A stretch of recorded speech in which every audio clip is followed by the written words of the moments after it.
I taught you about I speak about conditional statements. We learned about if, else if, and else statements. And now in this video, I'll tell you about some different gates. They are called gates. Different gates in conditional statements. So let's go. So in conditional statements, we have another called if you want. Let's say so. Let's say we have something like n equal to 100, and when and let's say we want to print something if n is not equal to 100. So rather than doing not equal to, we have another operator called not. So I can just say if not n is equal to 100, let's say I just want to print, let's say n is not 100. I can just use like that. I can just say like that. In this case,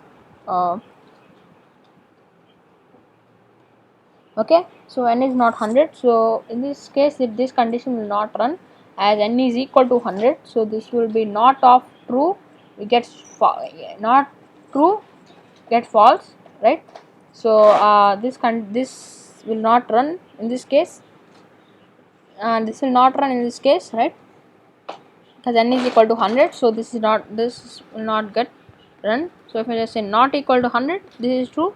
So n is not equal to 100 is not, so n is not equal to 100 is not true. So this condition gets run. So this is called the not operator, right? So we can use this or even this, right? So yeah, this is just you know another way, let's say, for saying not, like that. So now let's say you have, if you have, so I just talked about if statements. It has some condition, and if that condition is true, we'll do some operation. And else if we have another condition, if that condition is true, we'll do some other operation. And when both of these conditions are true, not true, so all of these conditions are not true, we'll just compare, you can just do another condition. So we can have else statement or not, how many if statement we want. So this is the case. Let's say if we have two conditions, and if both of these conditions are true, we have to do some operations. Then we can use a get called and condition, right? So condition 2, condition 1 and condition 2. It's saying that if both of these conditions are true, then this operation takes place. If both of these conditions are true, then this operation takes place, right? So this is telling that AND operator is used when both conditions are true, right? So true and true gets true. If either of these are false, then the condition gets false. If both are false, then also it is false. And the next operator is AND OR.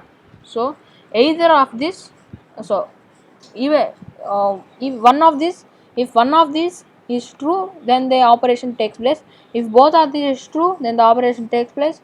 If neither of these, if none of this is true, none of these conditions are true, then uh, then the operation does not take place, right? So these are the AND, OR and NOT operators. So make sure you practice these things so that you can get familiar with them. So now let me just show you an example. Let's have a variable like n equal to 100, and if I want, let's say our first condition like if, let's say if n is equal to n is greater than or equal to 100,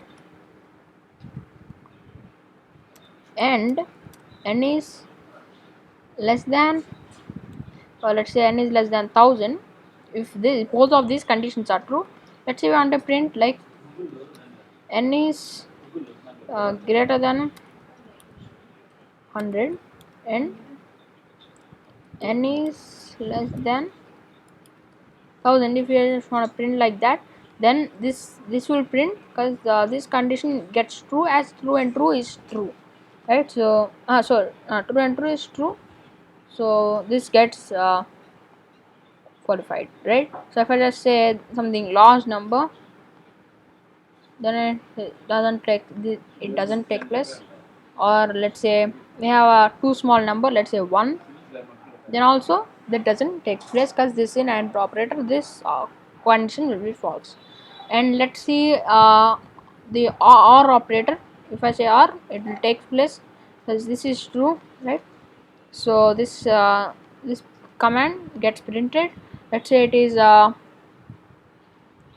pretty large number, then also the operation takes place, right? So this is the OR operator. Yeah, this is AND and OR operators, or gates, logic gates. Thank you for watching.